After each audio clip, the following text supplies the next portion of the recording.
दोस्तों, नमो बुद्धाय। जय सम्राट अशोक महान, जय भीम, जय संविधान, जय भारत। दोस्तों, आज की कहानी भगवान बुद्ध की एक सीख भरी कहानी है। इमोशन भी है और बहुत ज्ञानवर्धक कहानी है। ये वीडियो बहुत ज्ञानवर्धक वीडियो है। इसको ज़रूर देखें और देखें कि तथागत बुद्ध ने कितनी छोटी सी बातों पे कितना बड़ा ज्ञान दे दिया है। दोस्तों,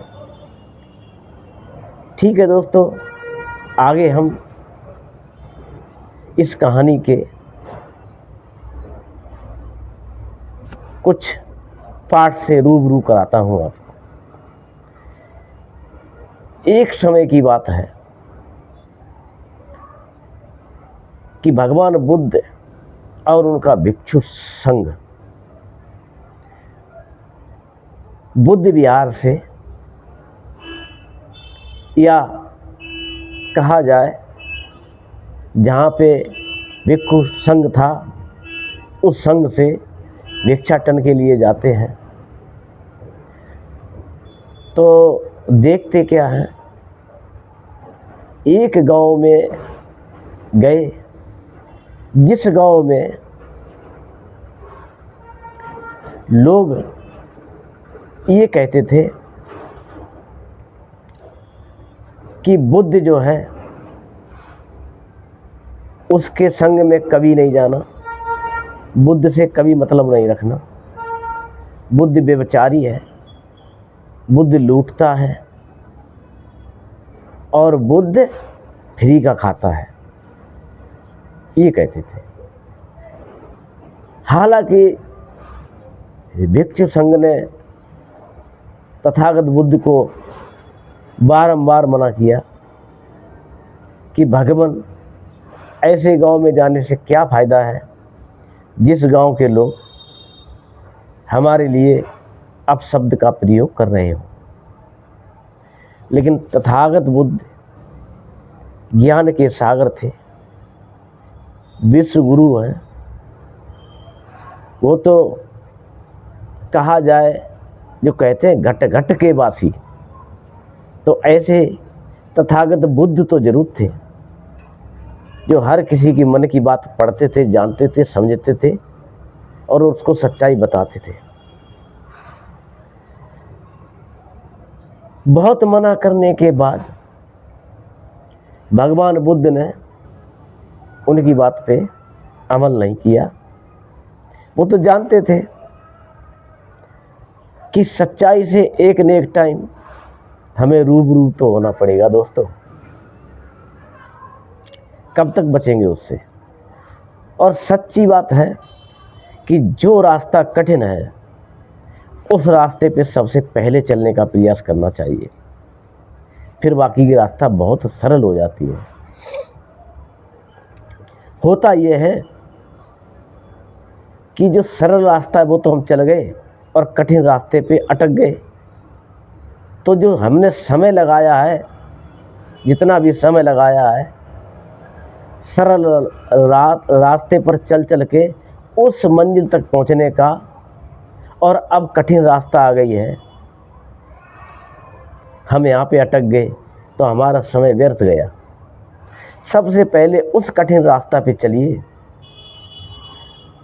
अगर कठिन रास्ता पे रुक गए तो हमारा जो सरल रास्ता पे जा रहे थे वो समय तो बच गया। दोस्तों, तो कुछ न कुछ हमें कठिन और सरल दोनों सिखाता है। दोस्तों,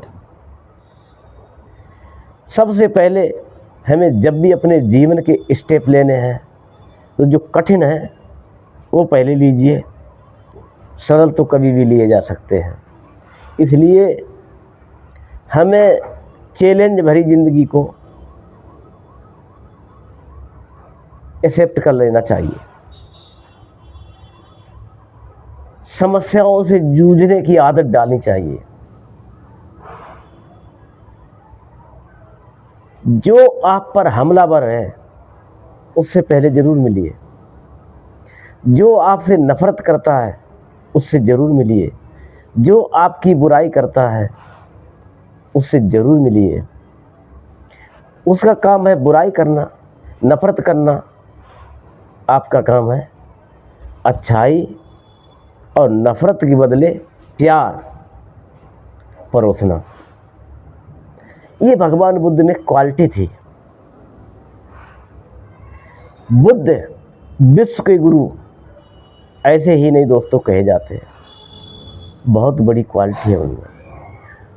कोई दूसरा सम्मा सम्यक बुद्ध अभी तक क्यों नहीं बन पाया? ये रास्ता कठिन ही है। अगर इतनी सरल होती तो दोस्तों कोई भी बन गया होता। तो भगवान बुद्ध ने ये रास्ता क्यों अख्तियार की है? उस गांव को उन्होंने चुना जो चैलेंज भरा गांव था। वहां पे गए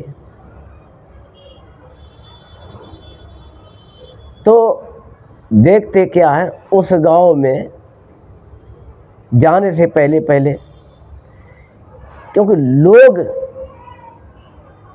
इस तरह से कम जाते थे जो काफ़ी बड़े झुंड में हो और ज़्यादा लोग हैं हों, तो बौद्ध भिक्षु एक चीवर होता है, उनके साथ एक भिक्षा पात्र होता है, वो लेकर के जा रहे थे। तो गांव में ही बहुत सारे कुत्ते जो हैं भौंकने लग जाते हैं और उन पे हमलावर होते हैं। लेकिन भगवान बुद्ध ने उन्हें भी प्यार से शांत कर दिया। भगवान बुद्ध ने नफरत नहीं, शिष्टाचार और प्यार से उनको भी आशीर्वाद देकर के शांत कर दिया है। बुद्ध तो बुद्ध ही है। शांत हो गए, घर गांव में एंट्री करते हैं, पहले घर पे जाते हैं, कुंडी बजाते हैं,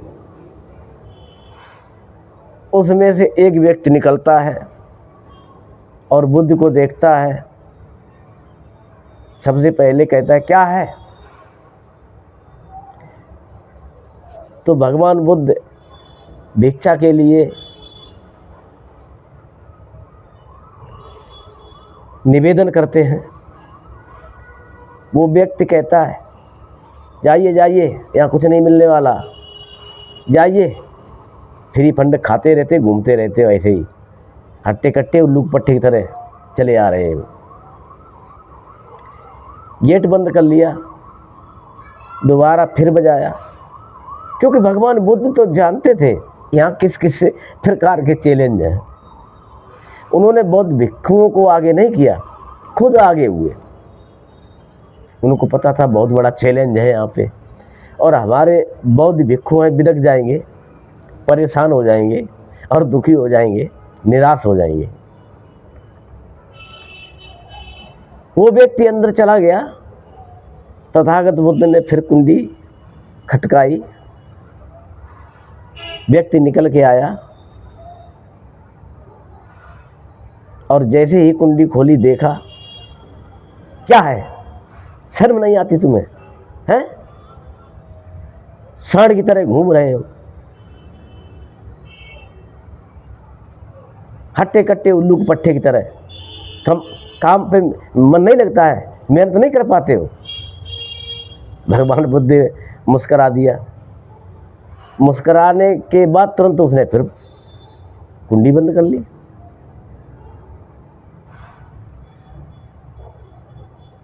फिर चला गया अंदर।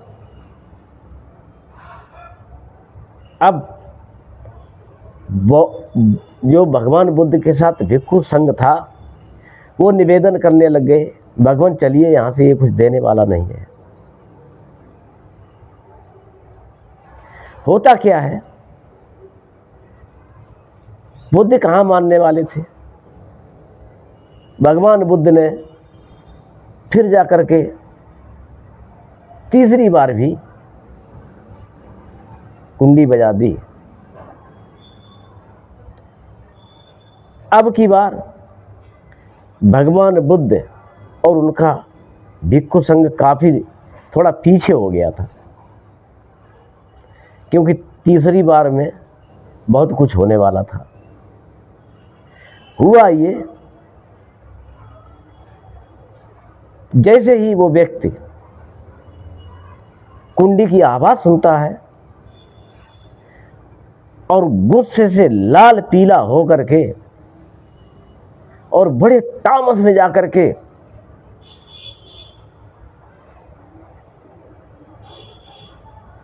एक पात्र में गर्म पानी था वो लेके आता है और भगवान बुद्ध के ऊपर डालने की चेष्टा करता है। वो जैसे ही डालने की चेष्टा करता है, निकलता है, कुंडी खोलता है, बाहर उसकी चौखट में टक्कर लगती है और वो व्यक्ति के ऊपर ही पानी सारा गिर जाता है, गर्म पानी। उस व्यक्ति को जगह जगह फपोले और तिलबिलाहट, चिल्लाने लगता, हाय बचाओ बचाओ बचाओ। तथागत बुद्ध के पास एक पात्र में कुछ लेप रखा हुआ था। दोस्तों, ऐसा लेप था, भगवान बुद्ध तो जड़ी बूटियों के एक वैद्य तरीके थे, वैद्य की तरीके से बहुत कुछ जानते थे। वो उन्होंने लेप एक में रखा हुआ था, तो उन्होंने सबसे पहले क्या किया, अपने भिक्षु संघ को 4 लोगों को बुला करके उस व्यक्ति के फटाफट एकदम कपड़े उतारे और उतारने से तुरंत उसके ऊपर लेप लगा दिया। लेप लगाने के बाद उस व्यक्ति को आराम से तख्त पे अंदर जा कर के उसको लिटाया। वो बंदा, वो व्यक्ति, वो आदमी बेहोश हो गया। उसके घर वाले रोने लग गए कि कैसे हुआ ये। उन्होंने कहा ये पानी लेकर के जा रहे थे गरम और कैसे गिर गया यही जानते इस बात को, तो कैसे गिरा यही जानते उस बात को। बुद्ध क्या बोलते वो तो जानते थे सारी बात। हुआ ये दोस्तों कि उस घड़ी, उस क्षण भगवान बुद्ध ने उस व्यक्ति को वहीं छोड़ा और वहां से भिक्षु संघ को लेकर के वापस आ गए। कह रहे भगवान मैं पहले मना करता था, सारे बौद्ध भिक्षु दुखी और परेशान, और कह रहे वो गांव नालायक है, बिल्कुल बदतमीज है, बिल्कुल उस गांव में नहीं जाना, आप कदापि नहीं जाना। भगवान बुद्ध मुस्कुराए और बोले नहीं, फिर चलना है कल, फिर चलना है कल, कल पक्का पिटोगे। अब एक तो वो आदमी जल गया, वो सारी कथा सुनाएगा, होश में आएगा तो सारा गांव लठ पेलेगा। सारे बौद्ध भिक्षु घबरा रहे, बुरी तरह से डरे हुए थे, सहमे हुए थे।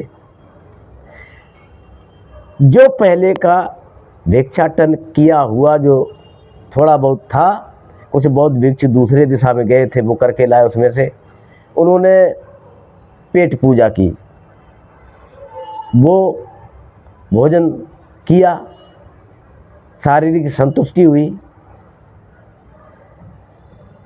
अब भगवान बुद्ध ने शाम को सब लोगों को इकट्ठा किया। कह रहे आज फिर कल फिर उसी गांव में चलना है। आज ये हम लोग तय करते हैं कैसे चलना है। ठीक है, भगवान बुद्ध की बात कौन टाले, किसकी औकात। बुद्ध तो बुद्ध ठहरे। हुआ दूसरा दिन, रात भर नींद नहीं आई बौद्ध भिक्षुओं को। अब कल क्या होगा, भगवान माने हुए नहीं, भगवान ले ही जाएंगे, अब हमारा तो हाल बुरा होगा, लठ पड़ेगा और सारा गांव इकट्ठा हो गया होगा, वो सबको ये बात बताएगा, सब तुल जाएंगे मारने के लिए। दोस्तों, सुबह जैसे तैसे आधे बहुत भिक्षु सो पाए, कोई नहीं सो पाए, कोई दुखी रहे, कोई परेशान रहे। अभी भी कोई कह रहा हम उधर जा रहे, हम उस गांव में जा रहे, वो वहाँ जा रहे, वो वहाँ जा रहे, हमें भगवान जी हमारे पेट में दर्द हो रहा, हम नहीं जाएंगे। सब ठाल माल पढ़ाने लग गए तथागत बुद्ध को। भगवान बुद्ध थे तो कहाँ मानने वाले थे कि कोई कहीं नहीं जाएगा, आज मेरा आदेश है, सब मेरे साथ चलेंगे। सारे बौद्ध विश्व आपस में ही कफलियाँ बना बना के 4-4, 6-6, 8-8 बातें कर रहे हैं। आज भगवान बुद्ध जरूर पिटवाएंगे हम लोगों को और कुछ नहीं करेंगे यार। भैया चलने की तैयारी हुई, सब डराते हुए सहमे हुए जा रहे हैं। देखते क्या है दोस्तों, उस गांव में अब बौद्ध बिच्छू गए थे, भगवान उस घर पे मत जाना और कहीं चलो, चल रही है तो वो तो छोड़ दो, कम से कम वो तो घर छोड़ दो। भगवान बुद्ध कहते नहीं, सबसे पहले तो उसी घर पे चलना है। जैसे ही उस घर पे जाते हैं, उस घर पे जाते ही कुंडी बजाते हैं, उन लोगों को खड़ा कर दिया और बौद्ध भिक्षु जो थे उनको अलग थोड़ा सा खड़ा कर दिया। तथागत खुद स्वयं जा रहे, आनंद कह रहे हैं भगवान मत जाइए, हम तो आपके साथ चलेंगे, आप पे आघात कर देगा कोई न कोई। अरे आनंद, टेंशन मत लीजिए, परेशान मत होइए, चलिए, कोई बात नहीं, आप यहीं रहिए या चलिए, जो आपकी इच्छा। नहीं माना, आनंद ने साथ चलते गए। उधर से कुंडी बजी, उधर से दूसरे सदस्य निकले और वो बोले आज तुम फिर आ गए, शर्म नहीं आई तुम्हें, आज तुम फिर आ गए। हा, हमारे पतिदेव, हमारे पिताजी, हमारा भाई, ये तुमने मारा है, तुमने इसके साथ ऐसा किया है। भगवान बुद्ध कहते सत्य को जानिए, मंगल हो कल्याण। वो सारे के सारे भगवान बुद्ध पर हावी हो रहे थे और तैसे ही उसी वक्त जिस व्यक्ति ऊपर गर्म जल पड़ गया था, छाले पड़े हुए थे, वो व्यक्ति आता है, कहते चलो आप लोग इधर हो जाइए साइड। भगवान बुद्ध से कहता है भगवान वो दवाई और दे दो, उससे बड़ी राहत मिली। भगवान बुद्ध जाते हैं, लेप लगाते हैं, पूरा फिर चले आते हैं। दूसरा दिन ऐसे गुजरता है। 3-4 दिन इसी तरह से भगवान फिर अकेले जाने लगते हैं। 3 दिन तक अकेले जाते हैं कि आप लोग भिक्षाटन करके और जगह से आइए, मैं यहाँ पे जाता हूँ। और लोग दूसरी जगह से, बौद्ध भिक्षु दूसरी जगह से भिक्षाटन करके लाते इधर। भगवान बुद्ध उसी घर पर जा कर के मलहम पट्टी करके आ जाते। ऐसी वो 3-4 दिन तक, 5 दिन तक प्रक्रिया और चलती रही। इसके बाद वो व्यक्ति काफ़ी हद तक खड़ा हुआ और भगवान बुद्ध के चरणों में पड़ गया कि भगवान हमें माफ़ कर दो। कि नहीं, ऐसा कुछ नहीं, आपने क्या गलती करी आपको माफ़ कर दें। बड़ा दुखी होता है, रुदन करता है और भगवान बुद्ध से माफ़ी मांगता है। और अपने बच्चों को उसने पहले बता रखा था कि भगवान बुद्ध हैं, बहुत दयालु हैं और इनकी वजह से आज मैं ठीक हो गया हूँ। उन्होंने जल नहीं गिराया था, ये मेरे से ही गिरा था। घर वाले दयालु हो जाते हैं, भगवान के लिए वहाँ पे एक बिस्तर लगा देते हैं, एक बैठने के लिए। वहाँ पे भगवान बुद्ध बैठते हैं, सब लोग उनके साथ बैठते हैं, भगवान बुद्ध के लिए भोजन बनाते हैं, खिलाते हैं, पिलाते हैं और भगवान बुद्ध से कहते हैं भगवान हमें कुछ ज्ञान दीजिए, आप तो इतने बड़े दयालु हैं। भगवान बुद्ध उन परिवार को ज्ञान देते हैं और वो बड़े खुश होते हैं और वो ज्ञान को अर्जित करते हैं। और जब उनको ज्ञान इंटरनल अंदर जाता है तो ये कहते हैं वाह, ये है तथागत बुद्ध, कितना बड़ा ज्ञान दे गए। और वो व्यक्ति कहता है भगवान गांव चले कि अभी नहीं, अभी आप बिल्कुल स्वस्थ हो जाओ। कि मैं ठीक हूँ भगवान, कोई बात नहीं, आप अपने गांव वालों से बात कर लेना, कल हम सब लोगों को ज्ञान की बातें बताएंगे, हम आप सब लोगों को ज्ञान देंगे, हम आप सब लोगों को प्रवचन देंगे, सत्य से रूबरू कराएंगे, सत्य का ज्ञान देंगे, सब लोगों को इकट्ठा करिए। सब को शाम को वो व्यक्ति इकट्ठा करता, उसकी पत्नी, बच्चा, भाई सब जाते हैं, गांव वालों से निवेदन करते, एक जगह प्रोग्राम रखते हैं। तथागत बुद्ध के दूसरे दिन, उस लास्ट वाले दिन आने से पहले पहले सब व्यवस्था कर ली जाती। इधर क्या होता है कि भगवान बुद्ध को पहुंच जाते हैं और इस बार वो सारे संघ को लेकर के जाते हैं। और बहुत बड़ा जगह थी जहाँ पे सब लोगों को बैठने की जगह बनाई गई।